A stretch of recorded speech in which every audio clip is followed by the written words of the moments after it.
Muy buenas amigos, un saludo desde San Sebastián de la Gomera. Muchas gracias por venir una vez más a esta pequeña ventanita que abrimos para el mundo. Darle las gracias a todas las personas que de manera desinteresada se han, se han comunicado conmigo para sugerirme temas, para decirme también algunos aspectos técnicos de esta charla y sobre todo para todos los que se han puesto en contacto conmigo, muchas gracias. Para mí es un honor, además, digamos que, que me mantiene un poco activo el estar buscando informaciones o historias que venir a contarles aquí. Darle las gracias a los amigos de Divulgadores del Misterio, que lo tienen ustedes hoy para ver que tiene ahí un logotipo. Ellos se han puesto en contacto conmigo, les ha gustado bastante lo que ha sido el trabajo y quieren difundirlo en su canal, así que muchas gracias y sobre todo un honor, ya que yo era un televidente, un espectador, un consumidor de los productos de tanto Divulgadores del Misterio como Divulgadores de la Historia. Gracias a todos, un saludo para todos mis compañeros del programa de Crónica de San Borondón. Y hoy vamos a intentar hablar de aspectos bélicos que tienen que ver con las Islas Canarias. Canarias, debido a su papel geoestratégico dentro de lo que es el mundo, ¿vale? Es uno de los más importantes lugares dentro de la geoestrategia mundial, pues no ha quedado ajena a las guerras. Desde tiempos inmemoriales, ya desde llegada desde los primeros europeos a las costas de Canarias, pues hasta las más recientes guerras en el siglo XX. Al principio quería hablar un poco de lo que era la Segunda Guerra Mundial, pero creo que hay muchos capítulos dentro de esa charla que deberían de convertirse en una charla. Los nazis en Canarias, el papel de los aliados en Canarias, los diferentes planes de invasión de las Canarias, etcétera. Y así que digamos que he intentado hacer un pequeño anecdotario, ¿vale?, sobre diferentes sucesos que han ocurrido en las Islas Canarias. Así que vamos a empezar. Prepárense, acomódense, por favor. Si quieren, vayan compartiendo también esto dentro de sus redes sociales, ¿vale? Mientras más seamos en la familia, mucho mejor, ¿vale? Así que acomódense, les doy esos 5 segunditos para que vayan a buscar un vaso de agua, si quieren ir al baño, y en 5 segunditos empezamos. Vale, disculpen un poco lo que ha sido, que estoy haciendo unas pruebas. Hoy es la primera vez que empleo este programa, un programa que se llama el OBS Studio, así que estoy con ello. Disculpen, enseguida empezamos la charla. Simplemente quiero ver cómo se ve esto, ¿vale? Y cómo se está viendo las cosas.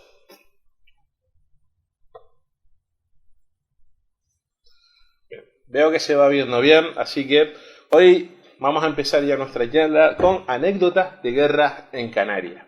Hoy el libro que les traigo es este libro de mi buen amigo Carlos Canales, que escribe junto a Miguel del Rey, un libro que se llama La Segunda Guerra Mundial. Es un libro bastante fácil de leer. En él, nos explica de los pormenores de la guerra de una manera sencilla, muy directa, y sobre todo llena de anécdotas. Así que el libro que les recomiendo hoy, que les traigo, al igual que otros, que saben que no solo les voy trayendo libros, les traigo solo un libro, les traigo más libros. Hoy Segunda Guerra Mundial de Carlos Canales y Miguel del Rey. Así que empezamos nuestro viaje por las anécdotas que hay en las Islas Canarias. Voy a hablarles de un rey de Nigeria. Ustedes me dirán ahora qué tiene que ver un rey de Nigeria con guerras, con Canarias y con anécdotas. Bien, pues les comento. Acuérdense que Nigeria fue colonia británica hasta bien entrado el siglo XX. En el año 1891, hay un problema. Un rey llamado Jaja de Opobo, de un reino que había en Nigeria, digamos que se pone bravo con la potencia colonial y le dicen que si quieren trabajar y, sobre todo, extraer aceite de palma, esa que está ahora tan repudiada, tenían que pagar un tributo. ¿Qué pasa? Que los británicos, que son bastante, digamos, pocos negociadores digamos, con los súbditos de sus colonias, deciden secuestrar al rey. El rey, en un momento dado, lo que hace es que, bueno, se cree las mentiras que le va contando un gobernador que había en Nigeria. Por cierto, un problema en Nigeria que dura hasta muy reciente, en el año 1993, un poeta llamado Saro Owiwan, un poeta nigeriano, es asesinado en Nigeria, también porque se había enfrentado a la todopoderosa Shell, la petrolífera Shell. Bueno, así que vean que esto no viene nuevo. Así que este hombre, digamos, pues se va tragando los embustes que le van contando desde el gobernador de Colonia y decide un día firmar un tratado de paz al borde de un barco. El rey nigeriano, entronizado, este era digamos, una persona que venía de las más bajas, de las más bajas capas de la sociedad. Sus padres habían sido esclavos liberados. El tío era bastante inteligente, muy bueno con los negocios y había ascendido tanto en la escala social que lo nombran rey. Así que este hombre se cree con el poder, se cree saberlas todas y llega al barco de los ingleses. Cuando va a firmar el tratado de paz, lo que se encuentra es una pistola encañonándole en la sien y dándole dos alternativas. Una, o se iba para Ghana deportado, o dos, el Reino Unido arrasaría completamente por el país de Opobo. Así que el rey lo que hace, decide irse para Ghana. Pero ¿qué pasa? Que cuando se sube para Ghana, los ingleses cambian de parecer y se lo llevan a Barbados. Cuando llegan a Barbados, digamos, él está allí una estancia de unos meses, digamos que logran convencerlo y cuando creen que el rey, ya está bastante dócil, lo llevan a hablar le dice que tiene que ir a hablar con la reina Victoria, y cuando lo van a llevar directamente de Barbados al Reino Unido, pues cambian de rumbo y lo traen a la isla de Tenerife en el año 1891. Y aquí es cuando se pone interesante la historia. Lo más importante que sabemos es que, por lo visto, este señor, que aquí lo tienen ustedes, ¿vale? Una pinta de rey ahí y de tipo que se las traía bastante fuerte, digamos, se lo traen a Santa Cruz de Tenerife, que en aquel momento tenía pues la bandera amarilla, o sea, estaba sufriendo un brote de viruela, o de cólera, perdón, y nadie podía entrar. ¿Cómo entra ese barco ahí en el Santa Cruz de Tenerife? Bueno, pues se sabe que todos los mercantes británicos, que había muchos británicos en aquel momento, digamos que presionan para dejar entrar a aquel barco. De aquel barco solo sale este señor que tienen ustedes aquí, el rey, ¿vale? Jaja de Opobo, con un perrito y con una escolta militar británica. Y lo llevan a el Hotel Camacho, que es este que tienen ustedes aquí, ¿vale? Esta sería la Plaza de San Francisco, donde brincamos en carnavales, ¿vale? Pues esta sería, pues más o menos, esto sería la calle San José, la calle de Betancur Afonso, más por aquí lo ven, el calle San José. Bueno, pues él se queda ahí. Las autoridades españolas llegan y empiezan a hablar con el cónsul británico, a explicarle que qué diantres hace un rey nigeriano con escolta armada en un hotel. Pues nada, empiezan a alargar todo tipo de trolas, y las autoridades españolas, que se volían algo raro, le llegaron a decir que lo mejor que podían hacer con ese huésped era fusilarlo y no ahorcarlo, que a ese hombre había que matarlo como un guerrero. Es que era lo que pedía. El rey sabía que de ese hotel no iba a salir con vida. Bueno, pues los británicos lo que hicieron fue lo envenenaron, le echaron arsénico, cosa que hicieron también con Napoleón. muere este rey nigeriano y en Nigeria van diciendo que había muerto por el brote de cólera que había en la isla de Tenerife. Él fue enterrado en el cementerio de San Roque y San Rafael y por presiones luego ya de los familiares fue exhumado y enterrado con todos los honores de un rey en Nigeria. Bueno, pues su tumba, el cementerio San Roque y San Rafael, para aquellos que no lo conozcan, sé que lo que voy a decir es un poco tétrico, pero los cementerios de época suelen tener cositas muy, muy interesantes. Bueno, pues estuvo enterrada ahí, o sea que Tenerife tuvo enterrado a un rey de Nigeria y que, digamos que fue el punto final de una guerra colonial que hubo en Nigeria. Bueno, pues ahí se lo dejo, espías, muertes, arsénico, así que cuando pasen por la calle San José, ¿vale? Estaba ahora ese edificio grande al lado del Banco Santander, ese edificio grande de oficina, ahí se encontraba el Hotel Camacho, y ahí pasó lo que pasó, que mataron, digamos, a un rey de Nigeria. Nos vamos hacia otra historia, espero que le esté gustando, ¿vale? Yo no veo ahora mismo los comentarios, ¿vale? Pero porque estoy con un sistema ahora que a ver cómo va saliendo, pero nos vamos ahora hacia la Primera Guerra Mundial. Y nos vamos al secuestro del Westburg, año 1906. Este barco que tienen ustedes aquí era un barco carbonero, era un barco que servía de barco auxiliar para la flota británica, para la Royal Navy. Era un barco que, digamos, que prestaba carbón para las calderas de los grandes buques acorazados que en aquel momento la Royal Navy tenía desplegado por todo el mundo. Está ya... bien, perdón, no es 1906... El Westburg fue tirado al agua en el año 1106, es año 1916, perdón. Fallo mío, culpa mía, una gran errata. Bueno, pues como les comento, en plena guerra, Primera Guerra Mundial, los alemanes que tenían sobre todo, y al igual que en la Segunda Guerra Mundial, tuvieron una marina, digamos, escasa frente a la poderosísima Royal Navy, digamos que da patentes de corso, sí, da patentes de corso, o sea que el gobierno alemán autoriza a ciertos capitanes de barco a hacer el corso, digamos, a atacar a buques enemigos y, digamos, sin ningún tipo de cuartel. Así que un barco que se encontraba por la zona de la costa de Brasil, divisa a este barco, al Westburg, que en aquel momento se había descolgado por una tormenta, se había descolgado de su convoy y digamos que se dirigía hacia un puerto seguro en Brasil. Este barco corsario alemán lo apresa. Digamos, el Westburg intenta meter toda la máquina que puede para escapar, pero aquel barco empieza a disparar ondanadas de cañones. El Westburg no iba defendido, solamente que iba con hombres armados dentro. Decide parar las máquinas y por el semáforo, ese semáforo óptico, le piden que iban a ser abordados. Cuando llegan, son abordados.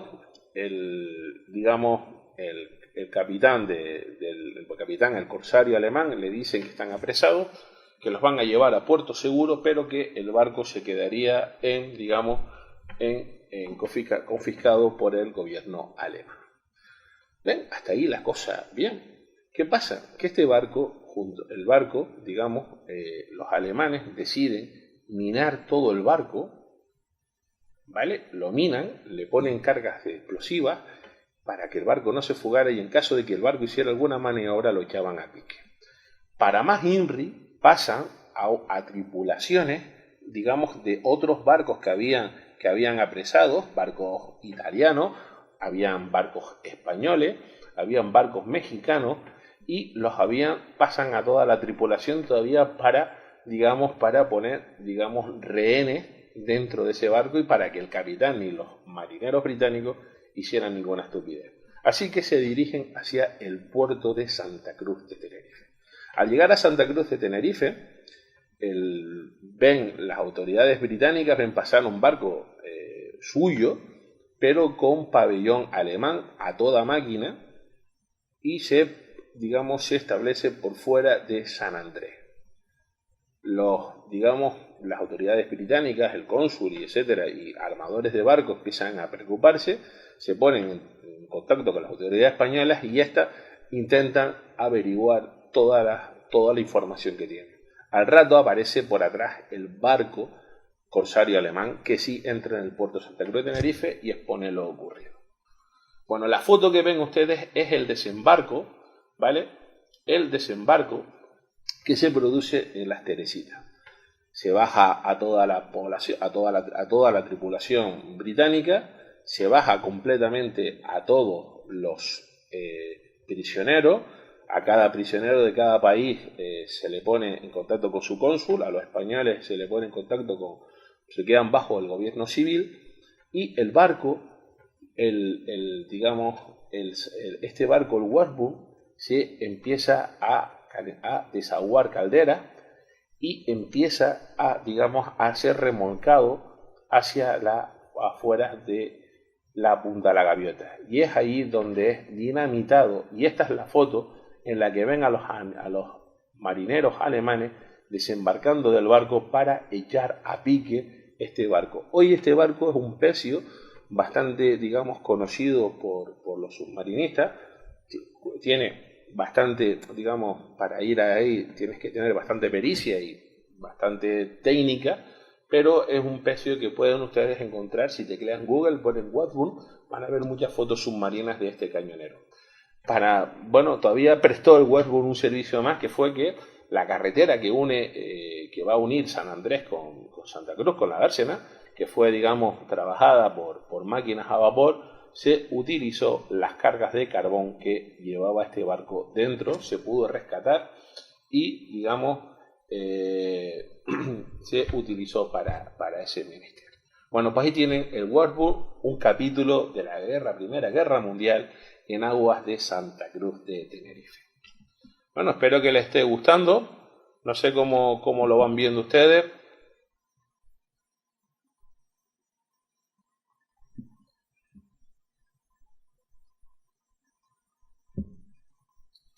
Y nos vamos a un capítulo de la Guerra Civil Española.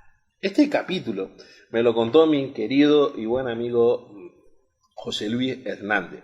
Fue mi maestro en octavo de GB y es verdad que su impronta pues quedó muy marcada en mí. Es verdad que siempre he sido un maestro que ha velado por todos sus alumnos, aunque hayan pasado años, pero siempre ha estado pendiente. Y fue el que me contó esta historia y fue el que me regaló un libro que luego les enseñaré, que pueden ustedes comprarlo, y es un libro maravilloso sobre este tema.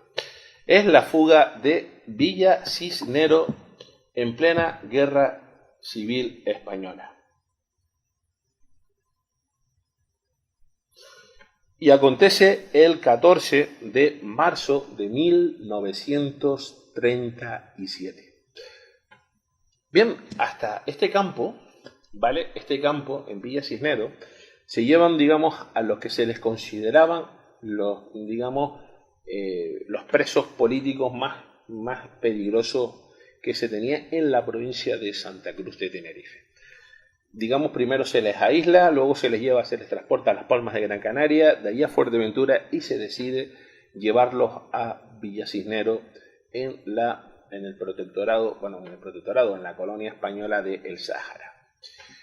Allí existía un fuerte, que es este que ven ustedes que está aquí, ¿vale? Y se habilita esta zona como campo de prisioneros. Estos son los barracones donde vivían los prisioneros, y por aquí estaría una famosa zanja que fueron digamos, obligados a cavar estos prisioneros, los cuales pensaron que esa sería su tumba, que ahí los iban a enterrar. Esto que ven por aquí son el campamento, las tiendas donde estaban acuarteladas las tropas auxiliares, las tropas nómadas del ejército español, unas tropas que digamos que eran de nativos saharauis que estaban a las órdenes del ejército español. Hasta ahí, hasta ese campamento, habían sido llevados personajes como el presidente de la Federación de Cabildo, líderes sindicales, políticos, alcaldes, y estaba, por ejemplo, yo que soy gomero, pues Pedro García Cabrera, uno de nuestros más insignes poetas, y los hermanos poderosos.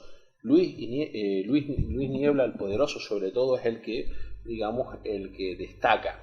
Un tío con una inteligencia fuera de lo común para aquella época, un autodidacta, y que después de la fuga siguió en la guerra civil y protagonizó otra fuga que luego les comentaré. Bueno, pues ahí fueron llevados, eran en torno a unos 37 presos políticos que se encontraban ahí, digamos, en medio de la nada. Bien, para que no hubiera, digamos, ningún contacto entre las tropas españolas que estaban aquí, se le asignó a las tropas saharauis la custodia y, digamos, el trato con los prisioneros. Pero un problema entre saharauis en la frontera de Mauritania, en aquel momento colonia francesa, había llovido y había crecido los pastos, y los mauritanos, digamos, los mauritanos los nómadas mauritanos, pues empiezan a entrar en territorio español para aprovechar esos pastos. Hay un conflicto fronterizo y el comandante que vivía en este castillo, ¿vale?, en este fuerte, se lleva a todas las tropas saharauis para, digamos, para controlar la situación que estaba abajo digamos, en la frontera. Y es aquí cuando se comete el error, porque las tropas de reemplazo que se encontraban aquí son las que empiezan a custodiar a los soldados que se encontraban digamos, en estos barracones. La cuestión era que muchos de esos soldados eran republicanos, eran campesinos, gente que habían trabajado en las fábricas y que de alguna manera u otra habían pertenecido a sindicatos o a partidos políticos. Y no era de extrañar que muchos de ellos empiecen a reconocer a los líderes de antaño en aquellos prisioneros y empieza a haber digamos, una sinergia. Lo que comenzó pensando, siendo primero un saludo, dicen que cada vez que pasaban los soldados levantaban el puño de manera disimulada para decir que eran uno de ellos. Y aquí mi querido amigo José Luis Hernández, él tiene una teoría que dice que detrás de esa maquinación se encuentra la mente de Luis Niebla el Poderoso. Luis Niebla el Poderoso, como otros juntos, empiezan a planear una fuga. Y la fuga pasaba por este barco. El Viera y Clavijo, uno de los gemelos del buque La Palma. Para aquellos que quieran verlo, el buque La Palma se encuentra ahora mismo, digamos, atracado en el puerto de Santa Cruz de Tenerife. Son buques construidos en el mismo año y en los mismos astilleros que el Titanic. De ahí, bueno, ven los colores y ven también un poco la quilla, ¿no? Bueno, pues son barcos construidos en los mismos astilleros de Irlanda del Norte. Bueno, por Viera y Clavijo, una vez al mes iba hacia lo que era el Sáhara, y una vez que estaba en el Sáhara, bueno, pues una vez al mes llevaba provisiones, tanto alimentos como agua, como otros en serie. Justo en esos días en el que las tropas nómadas se habían ido a la frontera, digamos, las tropas ya habían hecho migas con los prisioneros, llegaba el buque Viera y Clavijo. Así que deciden tomar al asalto el castillo de los soldados en una operación rápida durante la noche. Toman el fuerte, hay un tiroteo, muere un alférez que, digamos, no depone su arma, y, digamos, cuando llega un momento, hay soldados que quieren fusilar a los oficiales, digamos, los más altos cargos, entre ellos Pedro García Cabrera, dice que no era necesario matar a nadie, que ya la guerra había costado muchas muertes y que eso solamente era una fuga y que no debería haberse derramar sangre. Así que esperan hasta la mañana en la que llega el Viera y Clavijo. En un momento dado, los soldados de la guarnición entran al barco, no levanta sospechas, y toman como rehén al Viera y Clavijo. La tripulación, los marinos del barco, se suman al secuestro, y los oficiales del barco ninguno se suma, y son llevados hasta el fuerte donde son confinados allí. Bueno, pues el barco se dirige hacia Dakar. Vale, aquí tenemos una foto de Pedro García Cabrera siendo joven. Para aquellos que no lo conozcan, por favor, búsquelo en Google, están editados sus poemas, y es el poeta pues más grande, el literato más grande que ha dado la isla de La Gomera, junto con Félix Casanova Ayala, que escribió uno de los libros que todos los niños en el colegio en Canarias que leemos, que es El collar de caracoles. Bueno, pues Pedro García Cabrera, nacido en Vallehermoso, no solo fue un referente cultural, sino también un referente político.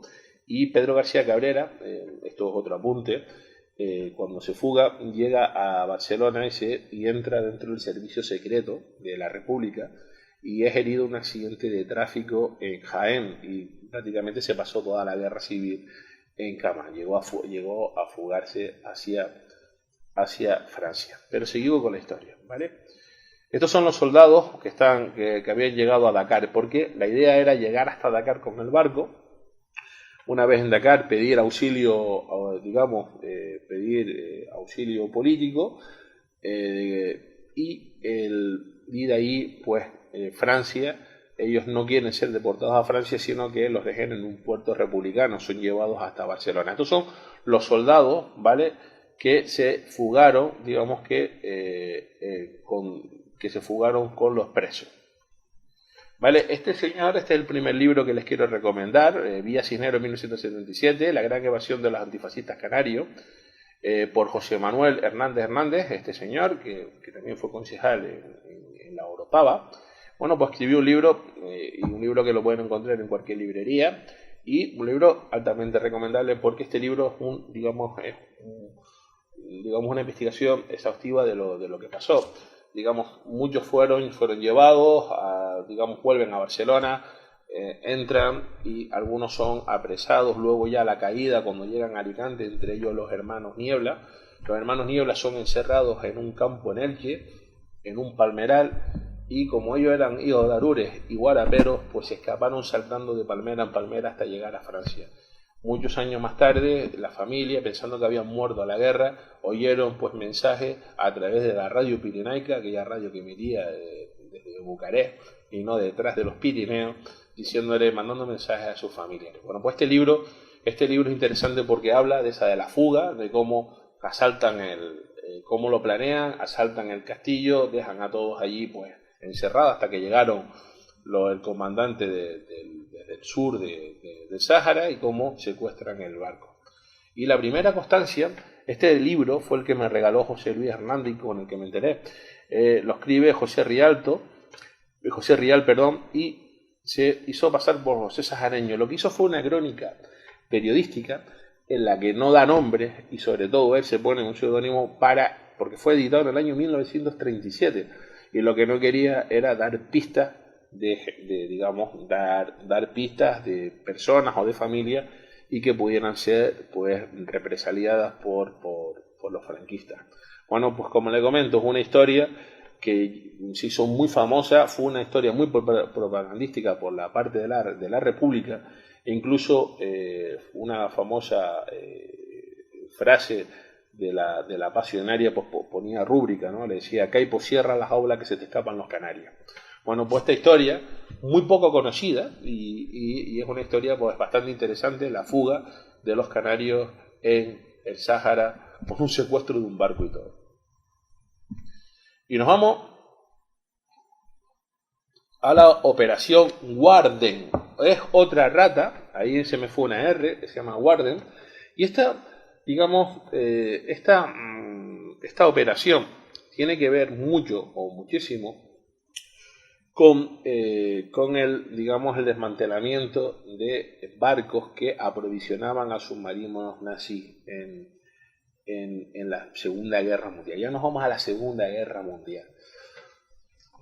Como saben, han escuchado, los alemanes llegaron a tener una operación, la Operación Félix, en caso de que, digamos, de que España pues tuviera algún titubeo con los aliados, o que los aliados pues llegaran a controlar el norte de África, pues digamos, ellos tenían la Operación Félix, que pasaba por tomar la isla de Gran Canaria, al igual que la Operación Pilgrim de los británicos. Churchill, hasta final de la guerra, llegó a tener en su mesa de trabajo un plan que era, digamos, la toma del puerto de Las Palmas de Gran Canaria, llegando y con consiguiente de la isla. Se sabía, y esto se sabía, se tenía estudiado que al igual que en Tenerife, digamos, las sociedades altas eran anglófilas. De hecho los alemanes también así lo reflejaban.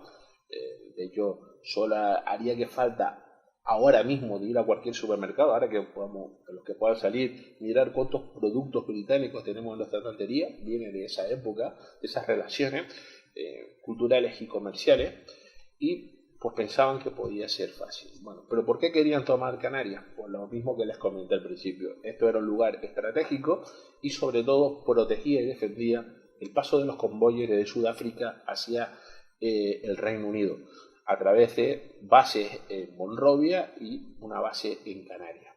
Con la Operación Torch, con la conquista del África francés y del África italiano, con Libia, y digamos el Reino Unido pues lanza toda una línea desde Gibraltar, desde el canal de Suez hasta Gibraltar, hasta el estrecho de Gibraltar. Ya no le hacía falta porque tenía desde Casablanca, desde Marruecos, pues mantuvieron una base constante en la que enviar aviones para entorpecer, digamos, la labor destructiva de los U-Boats, que luego hablaré de ello. Bueno, pues dentro de todo ese mare magnum de historias que tenemos ahí, aparece el juego de espías. No solo en Casablanca, en la película, había un juego de espías. Lo había en Barcelona, lo había en Málaga, lo había en Madrid a punta pala, y también lo había en Canarias. En Canarias habían comunidades británicas y alemanas que en la Segunda Guerra Mundial, al igual que en la Primera, se miraban con recelo y cada cual se espiaban mutuamente. Así que España, digamos, en un momento dado, para tener contentos alemanes, le permite, digamos, que un barco llamado el Corriente se estacionara en Las Palmas de Gran Canaria y, digamos, pudiera salir, fondear una vez que fondeaba cada cierto tiempo, cosa que empezó a llamar la atención a los británicos que vivían en Las Palmas, fuera del puerto, como unas 3 millas, en aguas que ya no eran jurisdiccionales españolas, y, digamos, volvía a puerto. Ese barco, el Corriente, empieza a tener un nombre en clave, el Culebra, y era el barco con el que se abastecían los U-Boats, que, como les digo, estaban en ese corredor que va entre las Canarias y África, ¿vale? Y por el que transitaban los convoyes británicos. Así que los británicos crean la Operación Guardia, que era llegar, poner bombas magnéticas, bombas lapas a todo barco que no tuviera banderas, digamos, aliadas, hundir barcos en el puerto de Las Palmas, inutilizarlo, y con ello inutilizar ese barco, el Corriente, de nombre en clave el Culebra. Por lo tanto, se designa, ¿vale?, a un equipo. Esta es una foto de los archivos del Servicio Secreto Británico que fotografiaron el puerto y vieron a barcos españoles, ¿vale? Pues justo por aquí adelante estaría este barco del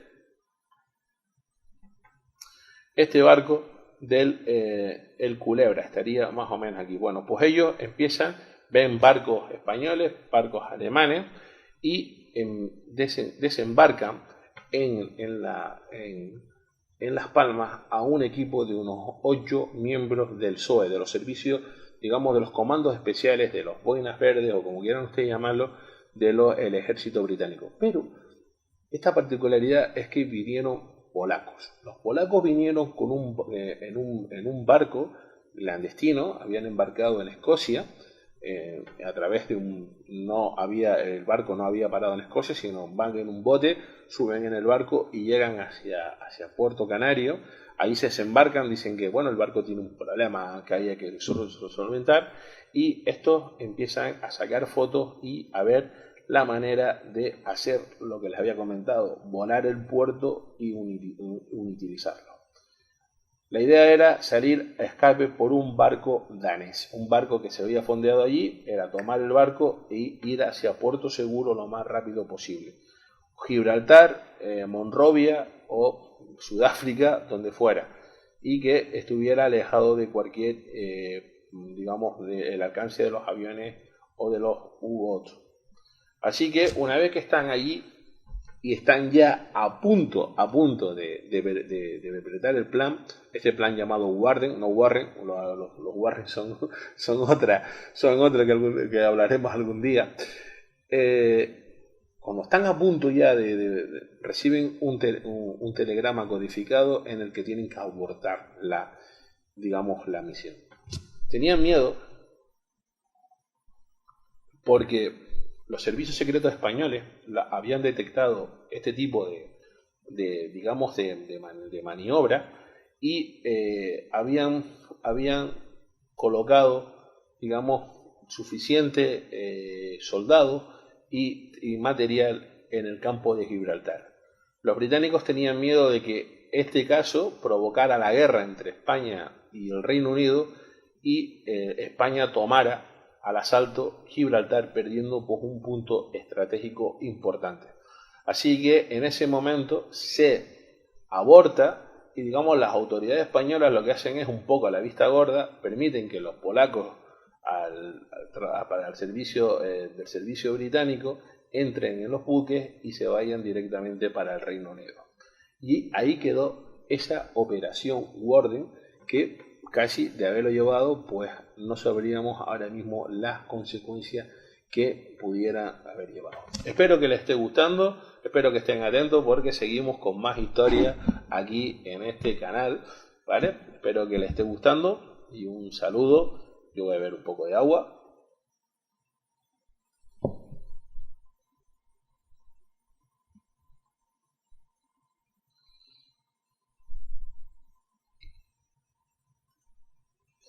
Y nos vamos a una de las historias más sorprendentes que ha tenido, pues, de las que yo he leído, que es el hundimiento del submarino U-117. Como les había comentado, en la operación Torch, los británicos y los americanos toman Casablanca y desde allí empiezan a colocar aviones de rastreo, aviones con material antisubmarino. Todo aquel que le guste la Segunda Guerra Mundial o al que no, ha oído hablar de la batalla del Atlántico.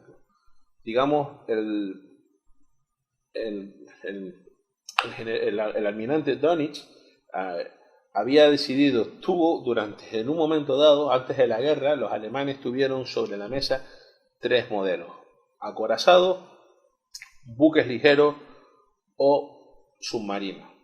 Lo más económico, lo más rápido era ser submarino. Eran verdaderos tubos metálicos donde la gente se hacinaba, pero iban hacinados. Busquen ustedes en YouTube la vida de un U-Boot y eso sí era un confinamiento duro, pero duro de verdad. Un solo retrete, a veces no podían utilizarlo, no se duchaban para ahorrar agua. Bueno, imagínense unos 40 personas hacinadas en un tubo metálico. Bueno, pues fue tanto el desastre económico, material y humano que hicieron en las tropas, en los aliados, que se organizaron escuadrones específicos para localizar, dar caza y destruir. O sea, un search and destroy en toda regla a los submarinos, a estos U-Boats. Así que muchos de ellos se encontraban alrededor de Canarias. De hecho, hay 4 que se hundieron en aguas canarias, pero este es el más importante. Aquí lo ven, en el año 1952, que está siendo reflotado en Gran Canaria. Sí, como lo oyen. Un hidroavión localiza en superficie, muy cerca al sur de las Islas Canarias, digamos, a un U-Boot recargando las baterías. Automáticamente da la señal y cerca de ello se encontraba unos bombardeadores, unos Lockheed, unos aviones británicos, digamos que se habían especializado en los submarinos, y en cuestión de minutos sobrevuelan la zona y empiezan a tirar cargas submarinas. Sabemos que una le da en la zona de la proa, porque así lo dicen los pilotos y así lo diría el capitán, que provoca que el barco empiece el submarino empiece a escorarse y digamos le impida sumergirse totalmente a una profundidad de seguridad. Lo que provoca es que desde arriba, desde el avión, ven la silueta del submarino y siguen bombardeando, tirando cargas submarinas, y el barco se la ve, se la desea. Por la noche vuelve a salir, pero digamos para coger aire, recargar baterías, porque los submarinos tienen diésel y motores eléctricos, y digamos con una luna como la que hemos tenido estos días, bueno, pues vuelven a localizarlo y se lanzan. Detrás de ello ya habían sido avisados varios barcos, sobre todo un dragamina que se dirige pues a toda máquina hacia la zona. Como les comento, no había cuartel para un submarino. Submarino localizado, submarino que debía ser destruido. No había tutías, y con ello no había ningún tipo de perdón. Así que empieza esta persecución. El barco maltrecho enfoca ya hacia Maspaloma y entra el dragamina, ¿vale?, dentro de aguas jurisdiccionales españolas, y los aviones dando vueltas. En ese momento, una flotilla de cazas desde Gando se despegan, unos Fiat de los famosos Chirri, pues, y indican a los aviones que tienen que abandonar espacio aéreo español porque están invadiendo,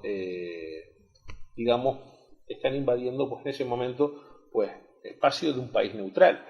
¿Qué lanza España para parar el dragamina? Pues desde la costa de Arguineguín se sube una pareja de la Guardia Civil, tricornio, capote, fusil, el Mauser, y con un barco de país le dice a todo un barco de guerra británico que están en aguas jurisdiccionales españolas y que tienen que dar la vuelta e irse.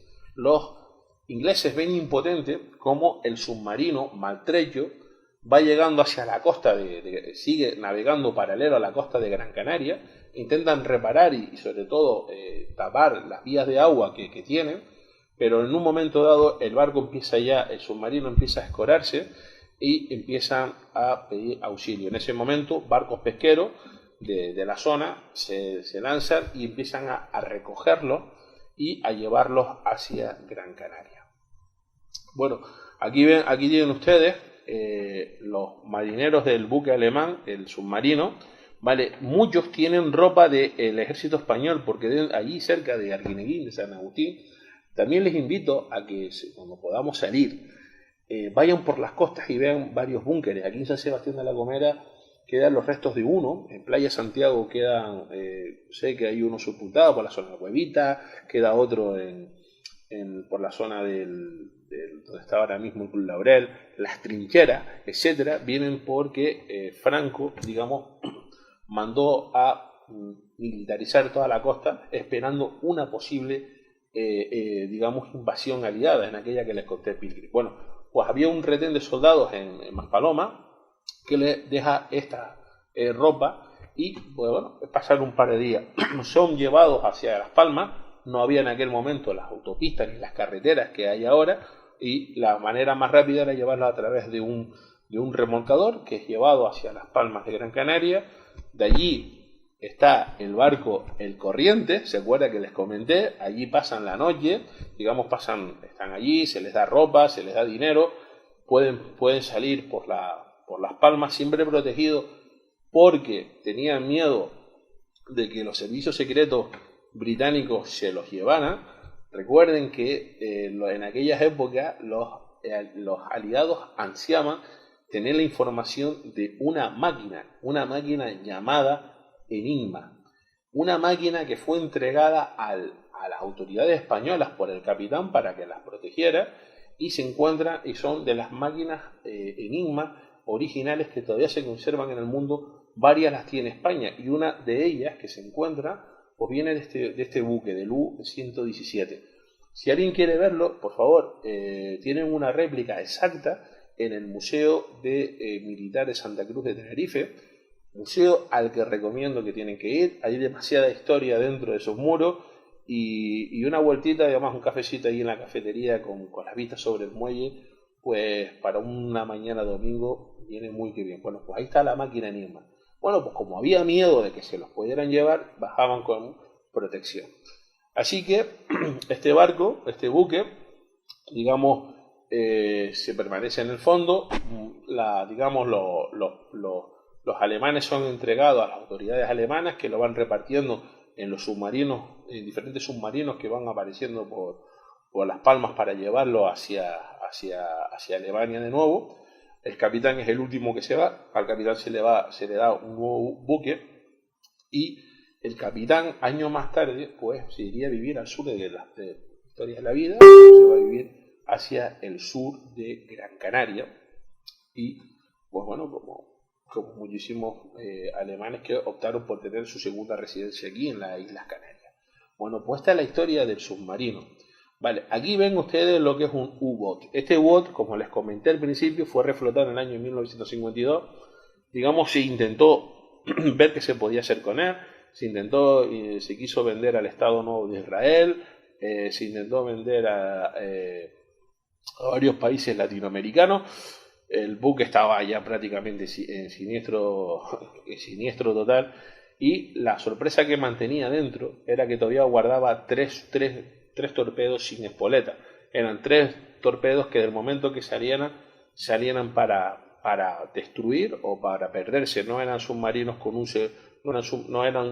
digamos, no llevaban ningún tipo seguro, y en caso de que el buque explosionara por alguna explosión, los tres torpedos explosionarían, no tendrían ningún tipo de seguro. Estaban listos para matar para matar o morir. Bueno, pues esto es un U-Boot, y esto me va a llevar, para que vean ustedes lo que era vivir en ese me va a llevar a a esta historia que tiene que ver relacionada con esto, que a lo mejor no es ninguna anécdota ibérica, pero sí es un punto que me gustaría que lo supieran, y que lo he metido aquí un poquito con calzador.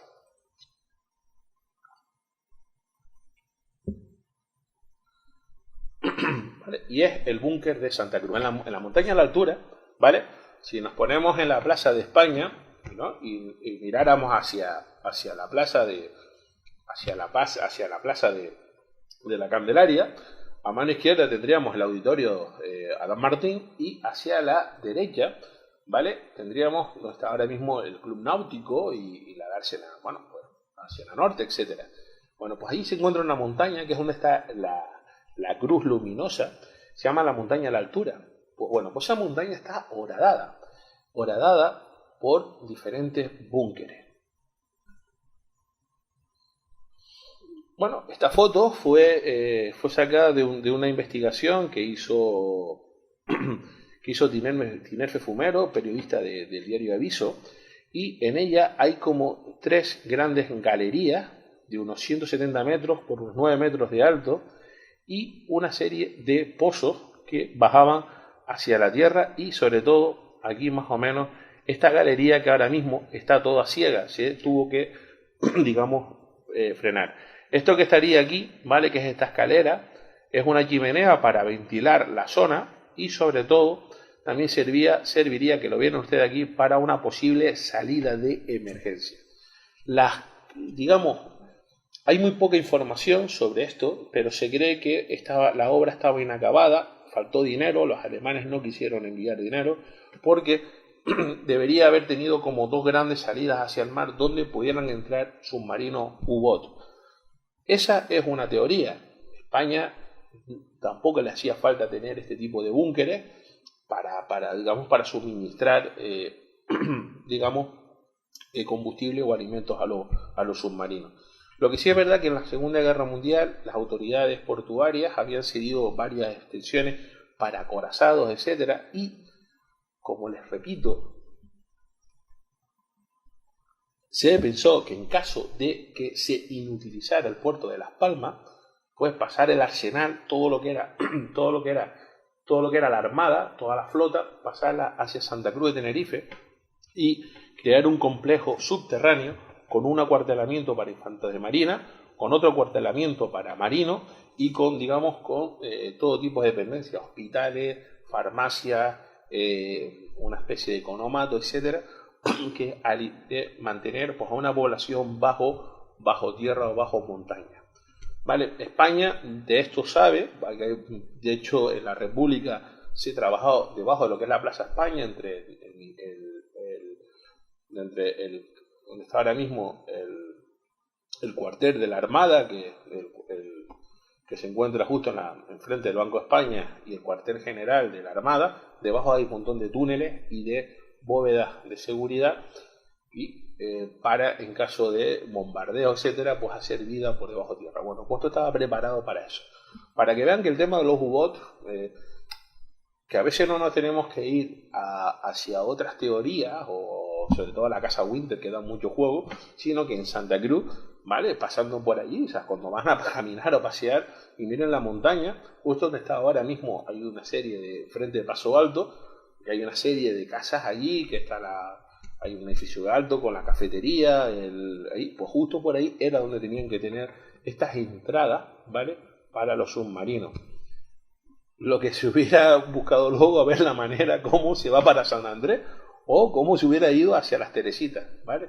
La idea es que no hubo dinero, no hubo perras, esto fue una obra inacabada, pero ahí queda para la posteridad esos búnkeres en la montaña de la altura. Aquí ven una de las galerías, ¿vale? Estas galerías son las que conectan, ¿vale? Las grandes bóvedas. Estas son galerías que, digamos, se cruzan entre las grandes tres bóvedas que se encuentran allí. Y, por último, ¿vale? Por último, quiero hablarles sobre el amerizaje de John F. Carr. Me lo contó, pues, el amigo Fernando, cámara de Televisión Canaria, me comentó un día, hablándome sobre un chaleco salvavidas que hay en un museo en La Palma. Como tengo esa alma curiosa y como dice el amigo Jesús Callejo y Carlos Canales, pues ese rarólogo del mundo que nos gustan las cosas raras, pues un día que fui a trabajar a La Palma me fugué y fui a ver ese chaleco y me interesó la historia, me gustó. Bien, ¿qué hace un avión americano amerizando al norte de La Palma?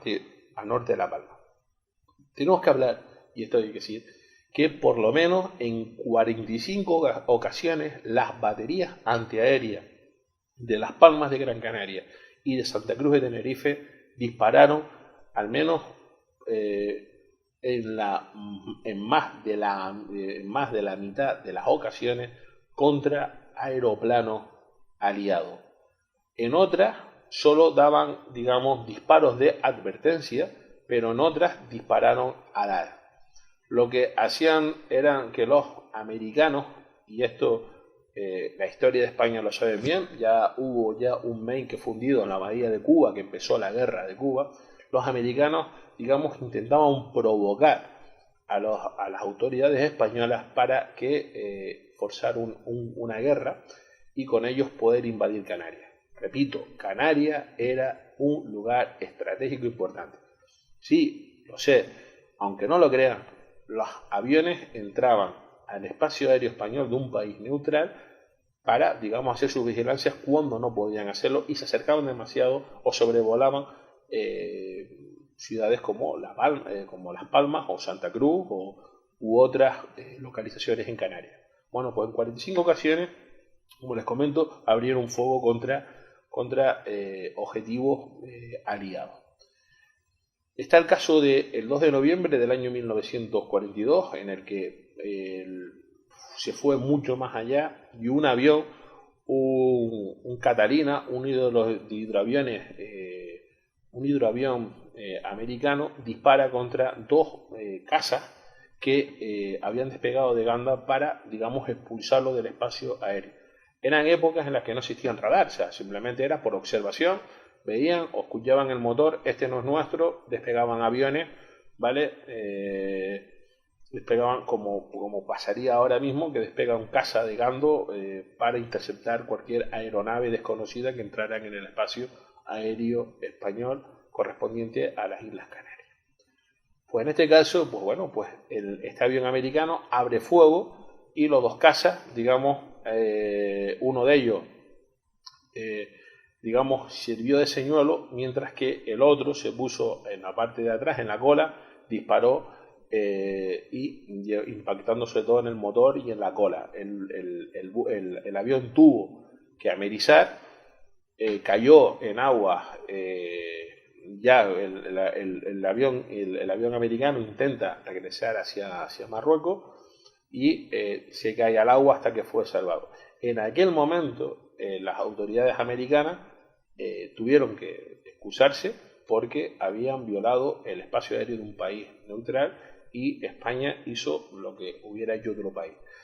Digamos, ahí quedó, pero quedó el incidente. Queda ese incidente porque es la primera vez que un avión, que un piloto español derriba a un piloto americano, y sucedió en aguas de las Islas Canarias. Bueno, pues este señor, John F. Gard, se encontraba a bordo de un portaaviones llamado el Block Island, que se encontraba, digamos, si hiciéramos pues un triángulo equilátero, ¿vale? Entre el vértice sería el portaaviones, otro vértice Madeira y otro vértice Canarias. Bueno, se encontraba ahí, desde ahí, pues digamos, lanzaba aviones, digamos, para explorar en busca de submarinos alemanes. ¿Qué pasa? Que uno de los submarinos, el U-579, un buque que también un submarino que sembró el terror en las aguas del Cantábrico y en las costas de Portugal, bueno, pues uno de los que más barcos ha hundido, pues le dio caza y lanzó 3 grandes torpedos que, digamos, agujereó de parte a parte al Block Island. El Block Island había lanzado aviones, ¿vale? Digamos, los aviones la lanzaban para, digamos, lanzar cargas submarinas y con ello contrarrestar el ataque del submarino. El buque se dirige hacia Canarias, pero ya en el momento las vías de agua lo impiden y se va a pique. Varios de los aviones, habían tomado, habían tomado tierra, habían aterrizado en el portaaviones, y otros que estaban, digamos, en localización, se quedan sin el submarino y deciden tirar hacia Canarias. De aquellos 6 pilotos, solo 2 consiguen ser rescatados. Uno en alta mar, días más tarde, cuando un buque británico llega a la zona y encuentra, pues, al piloto flotando en el agua. Pues gracias a Dios que lo localizaron. Los otros 4 se pierden en alta mar y otro se lanza y llega hasta las costas de La Palma. Digamos, ve la silueta de La Palma, digamos, llega a amerizar, salta del avión y, digamos, con su chaleco salvavidas llega hasta una roca, un saliente, donde se mete 1 día y medio, hasta que pescadores de Tazacorte localizan a aquel hombre. Lo ven allí, pues, imagínense, aquel hombre, pues, aterido de frío en una roca, en aquella zona, sabemos cómo se las gasta el mar y el viento en el norte de las islas, imagínense La Palma. Pues bueno, pues lo recogen y aquel hombre dice que lo desembarcan en un lugar que sería Tijarafe, lo suben, le dan a aquel hombre, pues, un platito de carne fiesta y 2 vasitos de vino, y el hombre va cogiendo un poquito de resuello hasta que pregunta dónde está. Él pensaba que había llegado a Madeira, pero no, había llegado a la isla de La Palma. Él había dicho: diantre, estoy en territorio, me van a entregar a los alemanes. Bueno, el hombre, pues, empieza ahí, y en ese momento llega digamos, el responsable de la Joy, de la aseguradora Joy, que estaba en Santa Cruz de La Palma, que hizo de intérprete, y le dijo que no se preocupara, que esto ya estamos en año 44, ¿vale? Que no se preocupara, que más que un prisionero era un huésped. Las autoridades de Palmera se entregaron. Aquí tienen ustedes al señor John F. Carr con su ropa de piloto norteamericano, ¿vale?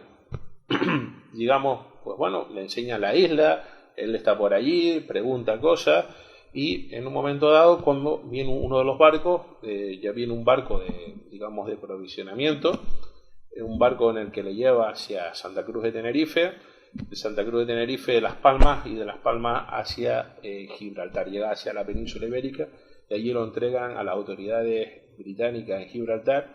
Y de John F. Carr, pues bueno, pues poco se sabía, poco más se supo. Se supo porque este hombre muere en el 2018 con 90 años. Bueno, pues como unos 2 años, en el 2016, este hombre con Alzheimer empieza a contarle a su hija pues peripecias de la guerra, y pensó que el hombre pues debido a su enfermedad pues estaba mezclando realidad con ficción. Hasta que un día empieza a indagar, a buscar información en la casa, y se da cuenta de que este hombre, pues bueno, pues sí, había sido piloto y había pues sufrido un amerizaje. De hecho, la película, él fue entrevistado una vez llegado a los Estados Unidos, una entrevista en la que él habla de sus peripecias del Block Island, porque fue un buque que se salvaron muy pocos de aquel portaaviones, y fue una película que está en la biblioteca del Congreso.